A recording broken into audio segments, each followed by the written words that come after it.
go, Trojans go. LBC pouring cardinal and gold. Listen close, one thing's for sure. We know that they know we going blow for blow. The best out the west, known throughout the town. Show up to show out, that's what it's all about. Score so much, tired travelers shutting it down. Make plays all day, yes, we chase to the ground. The next man up is the next Heisman. Only bleed USC, yes, we've been built to win. Catch roses while we ball all across the map. Too strong, fight on, it's Trojan Talk on tap.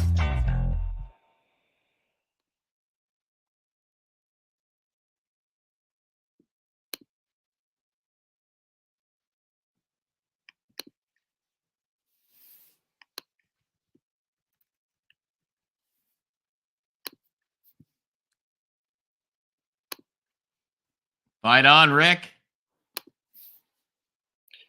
Fight on, everybody. Welcome to a little touchy computer there. Welcome to this episode of Trojans Talk on Tap on a Tuesday, Thanksgiving week. Thankful that we're a couple days closer to Thanksgiving. This is a great time of the year. USC has a bye week. Trojans Talk on Tap. We talk USC football, college football, and always a craft beer recommend some point during the broadcast, in this case, maybe in the middle. But I hope everybody's doing well and getting ready to be with the families. This is a great evening to talk some college football. And because USC has a bye, I thought it would be a great time to get everybody caught up on what is happening with the 2PAC, Washington State, Oregon State, and everything that's been going on with that the 2PAC and the Pac-12, and nobody better to break it down than Tony Altamore. Tony, thank you for joining us this evening. It's good to be here to talk about the Pac-10 versus the Pac-2. Yeah, it's kind of crazy. There were some updates last week, Tony. Big updates, but let's go ahead and get kind of everybody up to speed, the overview, how we got here, what was happening at the end of last week. Thank you for everybody joining in. If you've got questions, please go ahead and drop them in the chat, and we'll see if we can get those to Tony. But yeah, give us start us off by give us an overview how we got to where we're at right now. So the real debate here, which is where we got to when the Pac-12 collapsed on Black Friday, August 4th, and the aftermath of that, is who's in control of the conference and who gets to make decisions for the conference going forward, particularly about money and liabilities. And it's kind of interesting. The Pac-12 has a very egalitarian structure of every school has one vote. And what happened when USC and UC and there's also some fairly wishy-washy written bylaws. The bylaws of the Pac-12 were very much written and controlled by its 5 founders, USC, UCLA, Stanford, Cal, Washington, who really don't care what anyone else thinks about pretty much anything. And so they very much structured their bylaws in the way that they wanted. They're structured as under California corporate rules, and designed very, very much sort of in their favor. But when USC and UCLA left, there was a big drama because they tried to take USC and UCLA away from the board. Now, USC and UCLA said, we understand being recused from, talking about your expansion, your media rights, but we still have our power here. And the other schools sort of clung to a very arcane word twisting definition of notice and all these like little terms in the bylaws, but USC and UCLA were not having it. Well, over time, they fought around it, and sort of USC and UCLA agreed, okay, well, we'll just kind of be pissy about it, and we're not going to sue you for our seat, but we believe we are still here. Well, Pac-12 knew that was really kind of bogus, but they kind of did it anyway. Well, then, of course, when the conference melts down now and everyone else goes to leave, Wazoo and Oregon State said, well, we think we're the only 2 board members. We are in control of the whole conference. And the other school said, absolutely not. You are absolutely not in control. And there's, again, a million sort of reasons why. And then they started sniping back and forth. And one of the issues is that, again, under California corporate law, regardless of who's on the board, the majority of the members can just dissolve the conference if they want. So it's kind of there's a lot of complicated issues going on. Well, Washington State and Oregon State finally decided they were going to try to sue for control of the conference. But they decided to do it in a Washington State court, in a local, tiny county court about 15 miles from Wazoo, with a judge who's literally president of their local booster club. And they tried to take on, and they sued the PAC. They sued Kliavkov in the Pac-12. Well, part of the problem is their real issue is not with the Pac-12. Their real issue is with the other 10 schools. So Washington actually stepped in, filed sort of as an intervener. And there's a whole weird situation because you have two sets of plaintiffs of Oregon State and Washington State. Washington State's represented by the state attorney general. And then you have the Pac-12, who is just sort of this inept group in the middle because the Pac-12 doesn't actually have any control of the board. And then you have Washington sort of helping represent the other 10 schools. But the other 9 schools besides Washington are not involved. So there's a whole lot of legal mess. And we can talk a little bit more about what happens if the other 9 actually do have to get involved. So moving on from here, it's very interesting because this is playing out in real time. I believe that the Washington Supreme Court is now involved. And tell us about the ruling that they made at the end of last week and how that is important and how that can affect timing. Because, for instance, football is going on, and both of these schools do not know where they're playing, do not know a schedule. That's just for football, for all of their sports, because they're kind of on the island right now. So what's playing out in the courtroom? What are they trying to accomplish? And does that correlate with what is yet to unfold when it comes to football and their athletic departments moving forward? So the local booster club president judge for Wazoo listened to the arguments and then issued a really kind of ridiculous ruling. He said, well, I come from a place where actions speak louder than words. And he gave control of the board to Washington State, Oregon State. Now, the funny thing about courts is that, it sounds really cute. It's really trite. That's a great little little phrase you can say, actions speak loud. But when you're talking about lawsuits and contracts and bylaws and, jurisdictional things, words do speak. Words do matter, Judge. So the Washington State Supreme Court intervened about 18 hours later and threw out his ruling. And so we're waiting by December 4th. We will know whether or not the Washington State Supreme Court is going to take this up. Now, the Pac-10 and the Pac-2 are also working with a separate former federal judge, Lane Phillips, Ariana Grande's high school boyfriend's dad, because in the Pac, we like ridiculousness, who's supposedly one of the best mediators in the country. And he's trying to work with them on a mediated solution. So that may happen at any point. They may just sort of come to an agreement with what they're going to do. But there's another element which, if the Pac-12 wants to get ridiculous, is not outside the realm of possibility. And that's where things could get really, really, really crazy. And that is, and this sounds ridiculous, because again, only in the Pac-12 do we have ridiculous things like this. But the problem is that Cal, UCLA, Arizona State, Utah, Colorado, and Oregon are state agencies. They are agencies of their state government.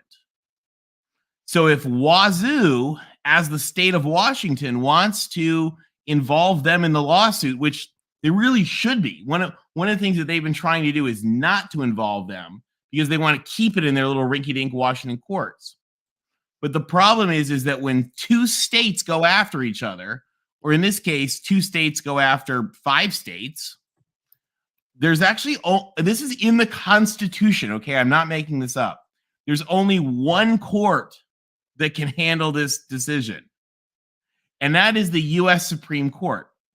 And it's what's called origination. So it doesn't like start off in a junior, like in a district court, move up to the Ninth Circuit, and then no, it has to go straight to the Supreme Court. Now, this is the kind of thing that usually only happens with like water rights or like tribal land boundaries or stuff like that.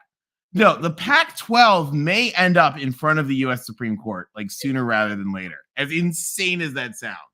So who knows? But the part of the problem is the time is not on Washington State and Oregon State side. They need this worked out, right? Because they need to set their schedules for the future. They're talking about scheduling alliances with the MAC. I understand the American and the Sun Belt have turned them down. So they are talking about Sun Belt alliances with the MAC, the Mountain West, and Conference USA. Just the other day, Washington and Washington State announced they've made enough peace that they've rescheduled. They're going to keep playing each other in the Apple Cup for the next 5 years. The first one will be in Seattle at the Seahawks Stadium, and then the next 4 will alternate between the campuses. I'll tell you, we as and most of your audience are Trojan fans, we don't appreciate how wounded Washington State and Oregon State fans are about this. They are. It's really rough for them, and it's really sad because they don't deserve this. At the same time, they are right now trying to steal $35 million from USC. I mean, it's sort of the core of this whole debate is the Pac-10 for the Pac-12 for this year. Each school is supposed to earn about $35 million. The question is, will Washington State and Oregon State be able to just take that? They want to. They actually want to take that money and use it to then like bribe teams from the Mountain West to join them in their new version of the Pac-10. They have said that in their legal filings. This is not people say, "Oh, I want to show me the tweet." Like, no, guy, it's in the legal filings. This is not a secret. That's what they want to do. So it's a delicate dance that they are dancing, because here you have an unknown legal dispute that's happening, unprecedented, where you said, Tony, they are trying to take $35 million from each school that's coming due. But some large percentage of it. Yeah, your basic accounting and business with assets, there's liabilities. And so that is what's really interesting, because they're going down this road. We know what their motivation is, but do they really understand what the liabilities are? And when are you going to come to some type of conclusion if you play this out? And does that give you any time to move forward from an athletic standpoint? So the question is what are the liabilities, Tony? And would it make more sense to mediate and come to some type of resolution so you can move forward? Oh, it absolutely makes sense. Now let's talk about the liabilities here, because the liabilities are enormous. Enormous. And that is, first of all, there's some what I call like pissant liabilities, which is like Pac-12 related stuff. So first of all, one of the things that, and the Big 12 people like to talk about this all the time, the Pac-12 situation with the Comcast overpayments, where Comcast paid the Pac-12 too much over too long and owes money back, is already handled through this fiscal year. So that's done. But there is and then the Pac-12 is also pretty much vaporized its sort of like reserve savings fund, largely through the Comcast thing and the move out of their old big San Francisco expensive office. So there are a couple of other PAC things. First of all, the PAC and the Holiday Bowl have a current lawsuit going on because when UCLA didn't play, the two jackasses who hid the Comcast money controversy, like just absolute lowlights. Let me stop you right here. For those of you who have not met Tony before, this might be the first time, Tony provides one-of-a-kind color commentary. So Tony is very familiar with the history of the Pac-12. They are. They're jackasses. I've had the pleasure to work with Tony for 2 years. I've learned so much about the Pac-12. If you're just tuning in, Tony's getting into the Washington State, Oregon State debacle, this lawsuit to take control of the Pac-12 and its finances. Tony, continue. Okay, sorry. Yeah. So anyway, so the two guys who hid the Comcast overpayment, like hid the fact that they were trying to rip off Comcast for $70 million, who got fired for it and have now filed a wrongful termination lawsuit, which seems to me like they're not going to win, but we'll see. I mean, you literally hid $70 million of theft. Like you were wrongly terminated. Good luck, guys. Good luck, Shukin, who's the head of the Pac-12 network and their former CFO. And then the other two that are a little bit awkward now is they're going to have to pay off Klyavkov's contract, right? Which is, $8 million, $9 million or something. And they just moved the Pac-12 network to a much cheaper, but still brand new recording facility, I think, in San Ramon. So they're going to have to cancel that because, there's not Pac-12 network anymore. Correct. Now people talk about like, oh, what are the assets? I don't really think they have any assets, right? Like, what are they got some like camera equipment? I don't know. What are you going to put it in a truck and give it to your students in Corvallis? Go for it. Like file cabinets, staplers. I don't know. Like they don't really have that many assets. What they do have are some other assets going forward, which are some real money, which are another 2 years of the playoff money, another 2 years of their share of the Rose Bowl money, and then the NCAA tournament credits, which is a 6-year rolling credit based on what you have coming. So there's about $100 million of money that will still come into the PAC going forward, which Oregon State and Washington State want. At the same time, there is up to $500 million of lawsuit liability from the House versus NCAA lawsuit. Because so the NCAA illegally, this is not a debate, right? They illegally restricted athletes from earning money. Every court in the world has said that was wrong, that they've done that for decades. When you do illegal cartel behavior for decades, it comes back to bite you on the ass. And the NCAA is learning that, oh, hey, decades of illegal cartel behavior. Who knew? Well, everyone knew. But it has come back to haunt the NCAA. So we could be looking at up to $500 million just for the Pac-12 that the Pac-12 schools will owe. So how they work that out is a good question.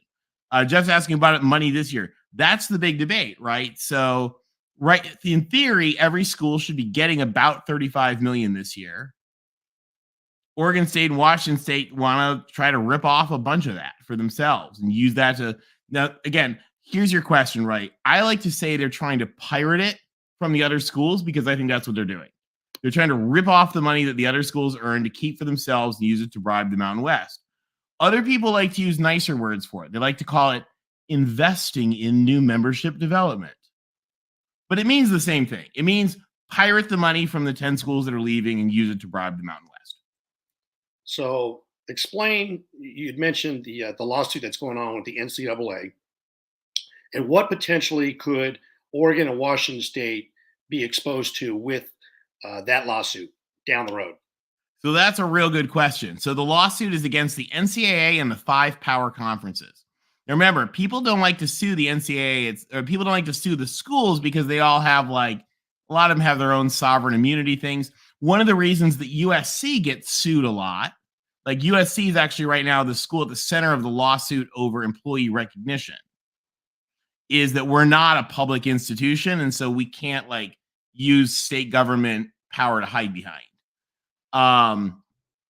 So with the lawsuit going on there, there's a lot of debate there. So the real question is, where are those liabilities going to go?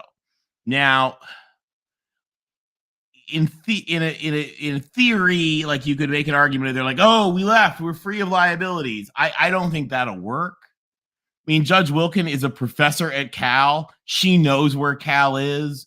Cal isn't running to the Caymans. They're joining the ACC. Her courtroom's in Oakland. She can find Cal to get the money from them. So, I'm not as worried. I don't think as some other people are, but we'll see. Jeff says that the big media markets in UW and Oregon earn their money. Everybody's earned their money. That was the deal. The Pac-12 the Pac-12 used to pay out uneven payments. So it used to be for 50 years, your payments were based on your earnings. So if you were on TV more, you got more money.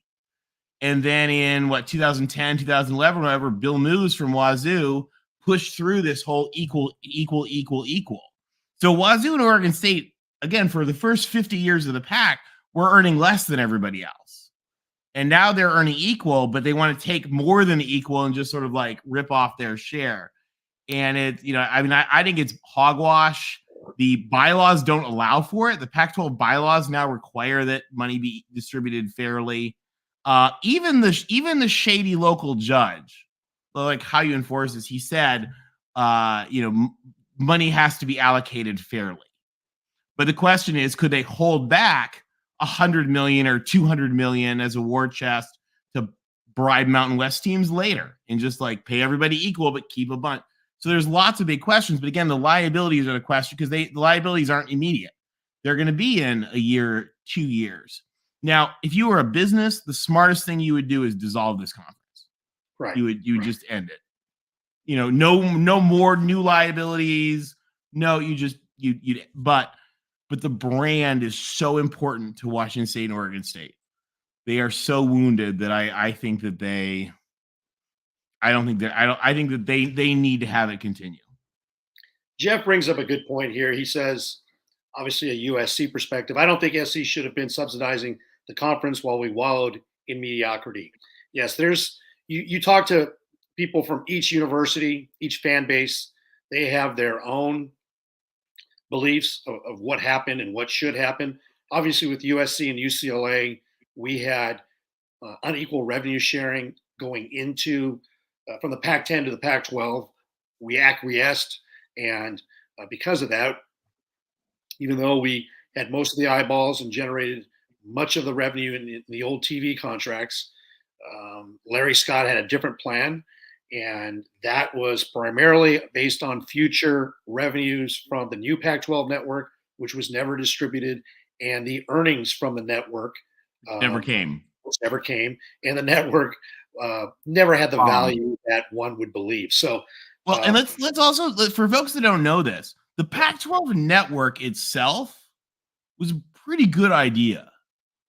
Like if you I don't know if McKinsey came up, I don't know who came up with it for him, but like it's taking the same model that made a fortune for the Yankees and the Mets and Madison Square Garden and all the big protein. Like it's taking a brilliant model of owning your own network and control and in your own future profits and your own future value. Like it was a great idea, but they bombed in 3 ways. And I think if any one of those 3 hadn't just been a complete failure, the thing would have succeeded. The first thing is they did it entirely on their own. So the Big Ten, Fox owns like half of the network, or maybe even a little more than half. But like they did it with Fox, so Fox pushes it through. Now the SEC and the ACC network, those aren't real networks. That's just an ESPN channel. It's not a separate entity like the Big Ten or the Pac-12 were. So yeah, the first thing is they didn't get a partner. The second thing is they botched the distribution. So they didn't get it on the other channels. Like they didn't get it on DirecTV when they needed to. They didn't get it on, and it kind of became a joke. I mean, the production quality was better than just about anybody else.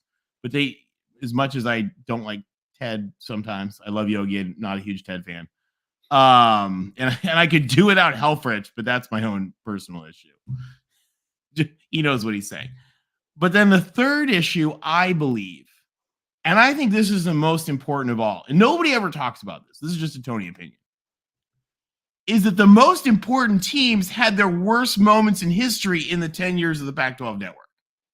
Like in the course of the Pac-12 network, USC, UCLA, Cal, Arizona, Arizona State, Colorado, Washington all had generationally bad teams. Right. Like if we had the Pac team the 2000s or the 90s, like if we had the Pac-10 being good, then all DirecTV would have had to find a way to put it on. Correct. Comcast would have had to put it on every channel just like they do the SEC network. People would have wanted it. But the teams were bad. Nobody wanted to see a terrible Cal team lose to a terrible Arizona team. Let me ask you, Tony, that's a great point you just bring up. What if Larry Scott was shopping the deal to DirecTV after this season that just occurred in the Pac-12? Oh, it'd be huge. Slam dunk. Well, not only that, but actually, remember Larry Scott. And this was another Larry. Actually, there's a fourth. I guess let's give a fourth point. One, which is that with 2016, I think maybe 7. I think it was 2016. ESPN came to the PAC and was like, "Look, your network is not doing so great. Why don't we just take it over for you?" That was in 2018. 18. Okay. And they said no.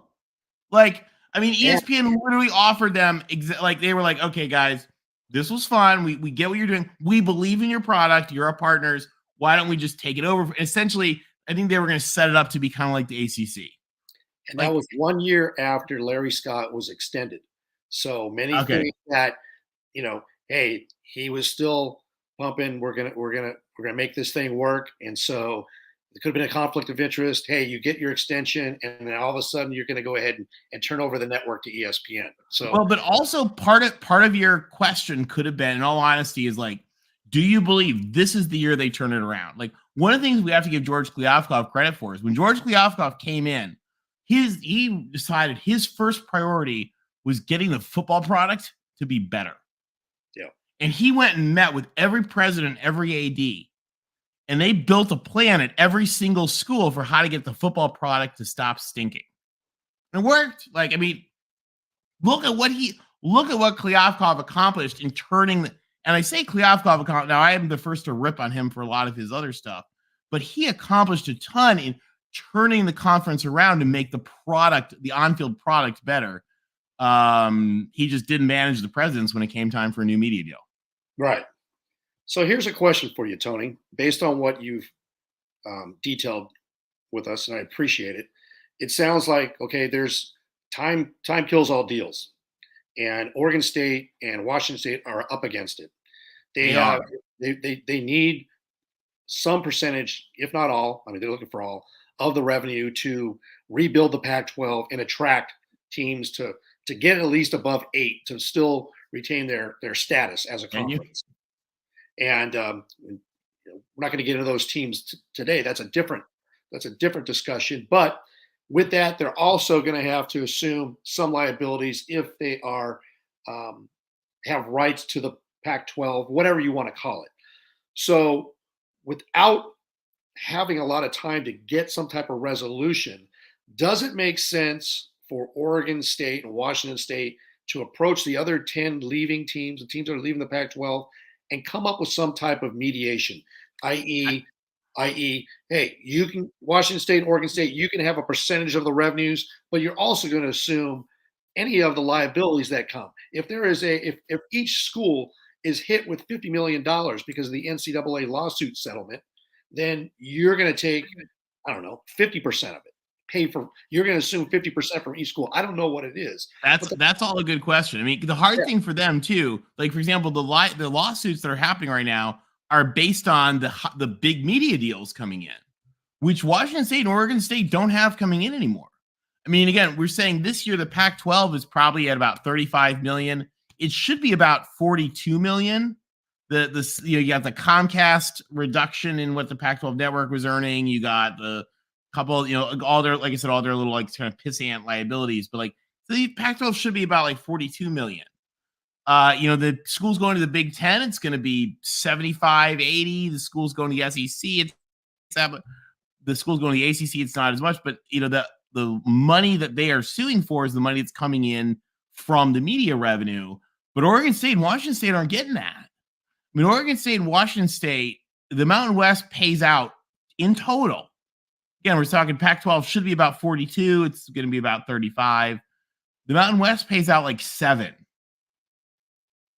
So if you say, okay, Oregon and Oregon State, they're worth a little more than Wyoming and New Mexico. Okay, so call it 10, call it 9. It's not 35.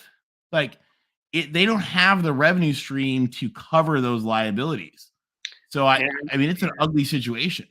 And isn't it true that another roadblock that Washington State and Oregon State have to navigate is this lawsuit for past money due to athletes is strictly for Power 5 conferences. Is that correct, Tony? Yes, it was. It's against those 5 conferences. So, but again, I don't think, again, Judge Wilkin, who's the one doing it, she's the judge who ran the O'Bannon decision. She's the senior judge for the Northern District of California, like super respected jurist. Her stuff is held up by the Ninth Circuit, held up by the Supreme Court. She's a really good judge, and she did the O'Bannon decision where she already shredded the NCAA once. So the lawsuit is against the Power 5 conferences and against the NCAA. Now, one of the issues, like, I don't know if you guys heard, their big Knight Commission had a big seminar last Friday. The AD from Maryland said, hey, by the way, if we're picking up the cost for this, why are we sharing all of our money with these other little conferences? Why is the Sun Belt and the Summit League and all these other people getting their same share of like the playoff money and the NCAA tournament money if we're the ones paying the lawsuit settlements here? So, you may see a lot of that. Again, one of the big things that is a huge question, I think, going forward, everybody poo-poos me when I say this, but the NCAA tournament, the basketball tournament, which pays for the entire NCAA and then pays for NCAA sports at every level of every college, that's from basketball money. And at some point, I think those big schools are going to be like, we don't really need to share that money with you, especially conference like the Big 12, which is going to find themselves behind in football. Yeah. And I think when they find themselves behind in football, they're going to be like, what are we going to do? Oh, wait, we've got Kansas and Cincinnati and Arizona. Let's triple our basketball money by not sharing it with the Summit League and the Patriot League and the Ivy League and all of D2 and all of D3. So, question for you. That is an unpopular opinion, though, by the way. I just want you guys to know. So, Oregon State and Washington State, they're trying to track, let's say, Mountain West schools, hypothetically, because of proximity, to help rebuild the PAC into at least an 8-team conference. And so they have money, hypothetically, to lure them. But if you were, let's say, a UNLV, a Fresno State, a San Diego State, Boise State, and you agree to this new PAC conference, would they be on the hook for potential liabilities from this NCAA lawsuit, even though they weren't, as a member of the Mountain West, if I'm listening correctly, they're not. Isn't that a really good question? Liable. They're not part of that lawsuit, but if they join one of these power conferences, they potentially could. That is a real good question, Rick, and it is one we do not have an answer to. Yeah, and it's one that I think is also why they might be a little hesitant to join. Now I will also tell you guys, like, when we think about like a badge of honor, like I don't think we as, I mean, everybody, I'm looking at your chat right now. I'm seeing Notre Dame fans, I'm seeing USC fans. Like, we don't understand how important it is for those schools if they can put a PAC, even if it's like a broke down remnants of a shell of a PAC, if they can take that PAC name and put it on their jersey, that's something those schools have dreamed of for decades. I mean, the poor San Diego State people, like, it was such a big deal for the entire Cal State system that San Diego State joined the Pac-12. And then the Pac-12 just ineptly failed to do anything. I mean, the Pac-12 presidents deserve every bit of blame that can be given, and then some, and then smack them in the head with a shovel and give them more blame again. But poor San Diego State, like, they wanted to join the PAC. They wanted San Diego State sitting at the table next to Berkeley. And they're not going to get that now because the tree saved Oski and dragged him to the Atlantic coast. But they're going to, I think that the Mountain West will eventually end up with that PAC name. I got a few more questions for you, Tony, but all this discussion of these Pacific Northwest teams, I'm getting a little dry in the mouth. I think it's time for a little craft beer. And it is. So we're Everclear when we're talking about Wazoo and the Beavs. I've got a little something here. Let me see if this works. Let's give it up here.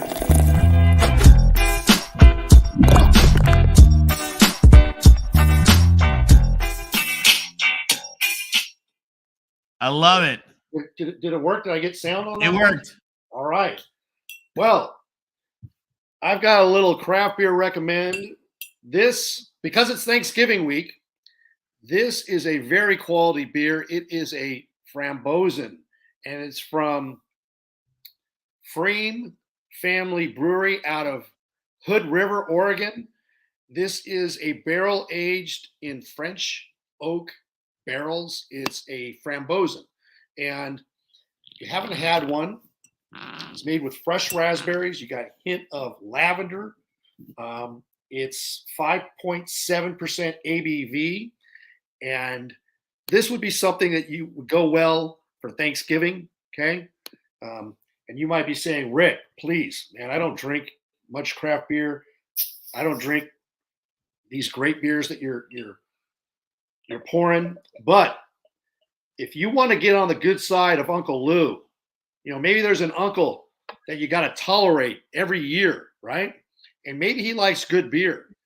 Bring him a Frambozen. Goes well with the cranberry, the turkey, the stuffing, the meal itself. I've never tried Freem. Again, out of the Pacific Northwest. This is out of Oregon. So toast to the PAC 2, the 2-pack. Ooh, I do get very big notes of raspberry. Crisp. I do taste the lavender. You have a full flavor. It's slightly carbonated. This would go well with turkey and the cranberries for Thanksgiving. Keep it in mind. Got this from my friend at Stateside Crafts. His name is Patrick in the LBC. And that's what you need to do. If you want some of these great beers, go to your local bottle shop, make friends with the guy who buys the beer. They will hand sell. They will teach you. If you have a friend that you're trying to buy for Thanksgiving or the holidays, just tell them what that person likes to drink or the type of foods, and they will help you out and select the beers. I know it can be confusing, but it's a lot of fun. A lot of fun trying different beers, and they pair well with food. It's about quality, not quantity. All right. Cheers. Tony, Cheers. Cheers, man. Hey, happy Thanksgiving to everybody out there, to your families. What are you thankful for? Put it in the comments. I'm thankful that I've got friends that are joining the channel, people I've never met before. It's amazing. Tony, I appreciate you being here. This You channel, too, LBC. Channel's been amazing. I like growing the community. Thank you very much. Been almost 2 months, and we're getting close to 700 subscribers, which is pretty amazing. And I'm going to give you a little bonus right now for the people who are in the chat. Tomorrow morning, 9 a.m., got a special show, live stream. Come and join me, USCJ, J-Walk, John Walker, former USC player with Pete Carroll, and Jamie Davenport, friend of the show, former USC baseball player. He's a USC season ticket holder, and we are going to give our viewpoint of where USC goes from here. We're going to talk about the defensive coordinator and any other questions. So come on, 9 o'clock tomorrow Pacific, 12 o'clock East Coast time, the day before Thanksgiving, and come and join the live stream tomorrow morning. And if you haven't subscribed, please do so. This is the type of content you'll have. Got plenty of stuff lined up as we move into the bowl week, and plenty of stuff moving into 2024. So thank you to all. I appreciate it. Tony, moving on. The question I have is mediation. What do you think will happen? Do you think that is the best route for Oregon State and Washington State at this point? Absolutely. Right? Because well, first of all, I and who knows, right? Like litigation and state Supreme Courts, who knows? This thing could go for years in the courts. They don't have years. I also think their arguments are kind of bad.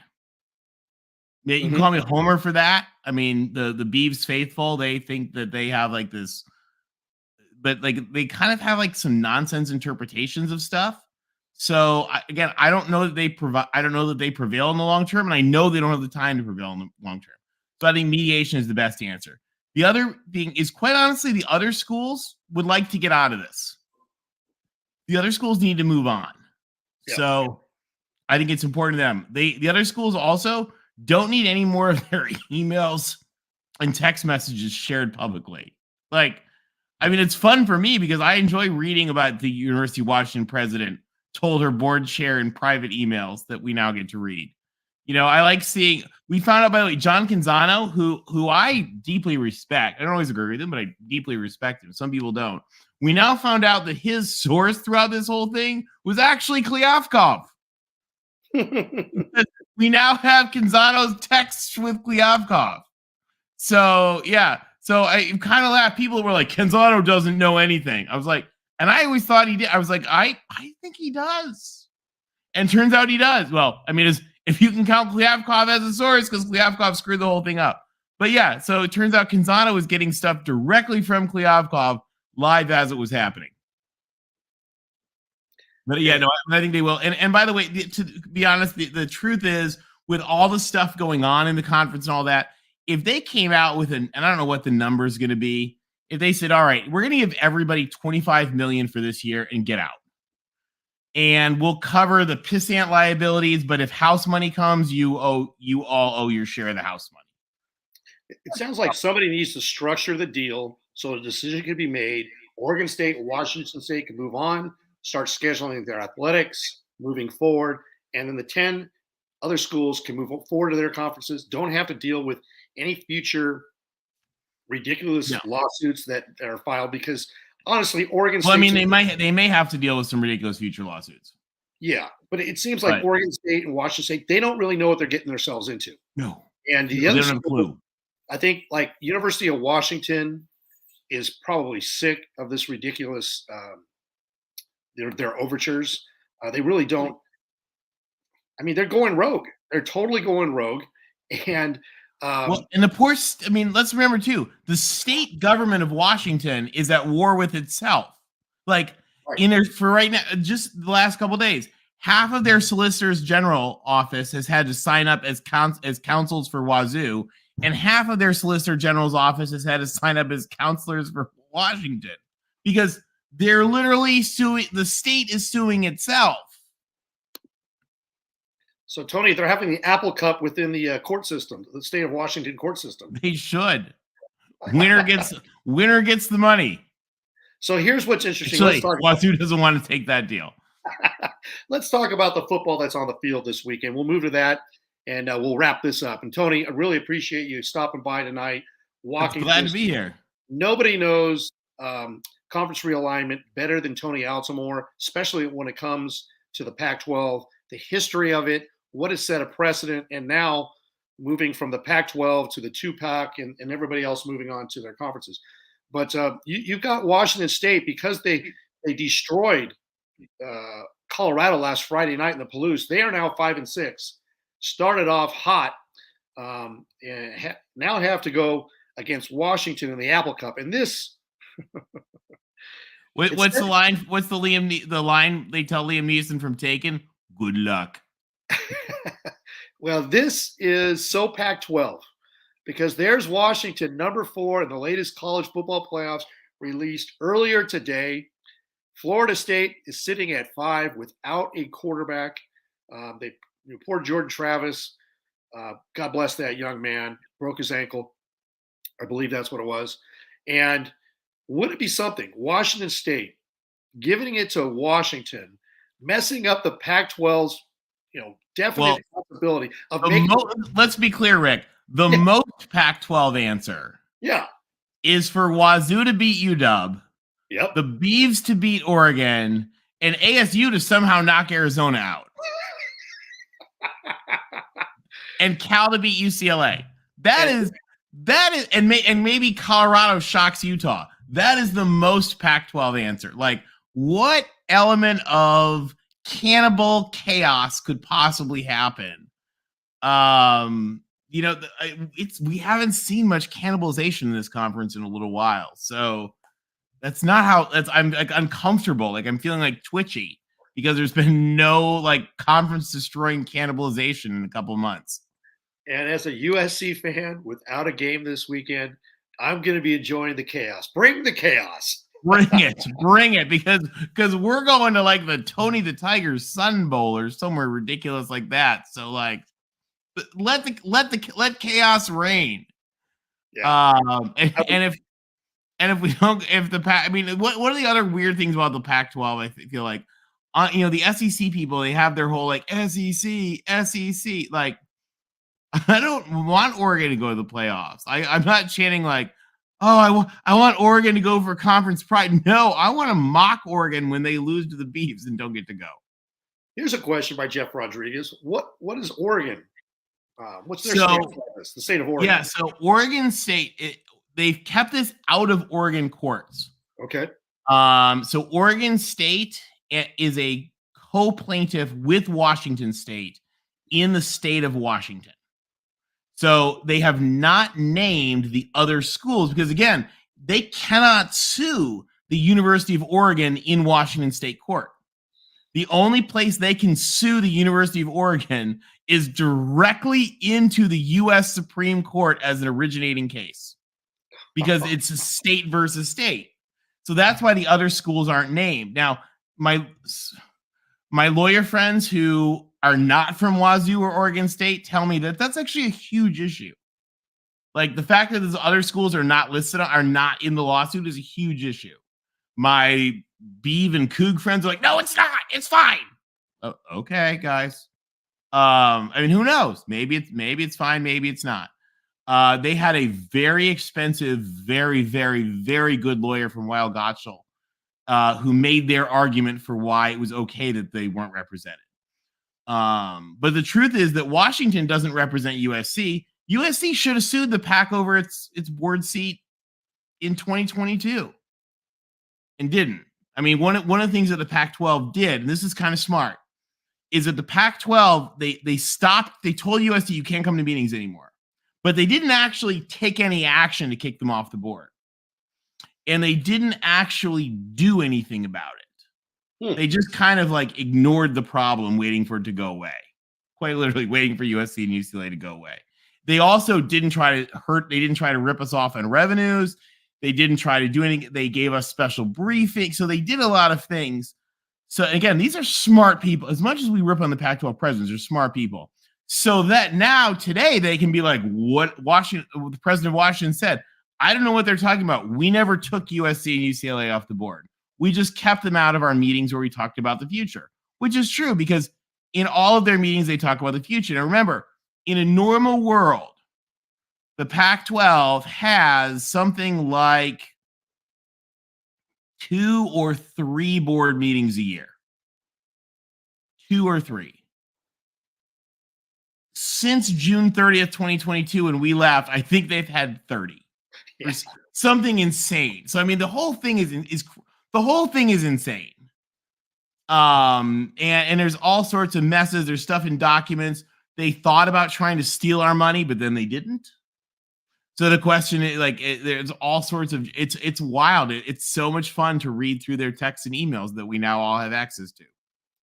Tony, this is amazing. Thank you for getting us all up to speed. I want to end with one question, but before we get to that, again, you can find Tony if you're not following him on Twitter. You want to follow Tony Altomare at TJ Altomare. He's always got great information out in terms of not only the Pac-12, but there's stuff that you have out there with basketball as it relates to every conference. Football relates to every conference. So Tony really understands the college athletic landscape, university leadership, athletic directors.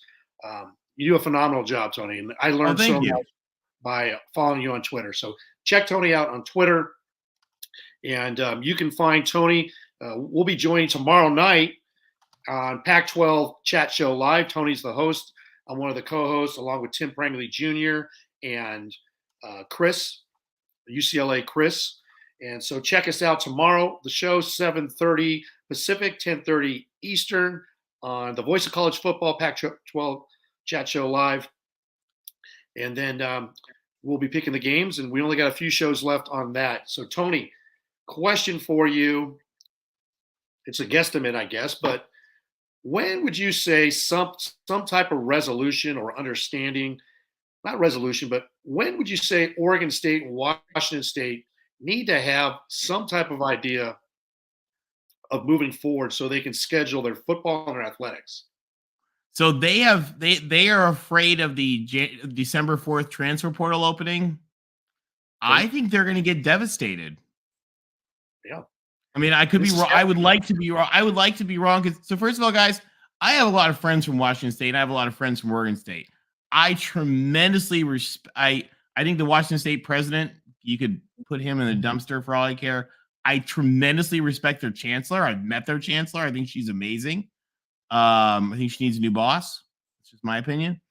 I tremendously respect Oregon State. So, like, I want the best for them. But I think they're going to get pillaged in the transfer portal. They don't have a future yet. That transfer portal opens 2 weeks from yesterday, December 4th. I mean, time is of the essence. I think they're going to get pillaged. And it's unfortunate. I understand that the fight that they're going through. I hope I'm wrong. But their court issues, their legal issues, are totally on a different calendar than the NCAA athletic calendar. I mean, here's the thing. I hope that they settle it sooner. But so now John Wilner has said, I'm not privy to the inside of who's being a pain and who's not. John Wilner has said that some of the schools are being hardliners and others are not.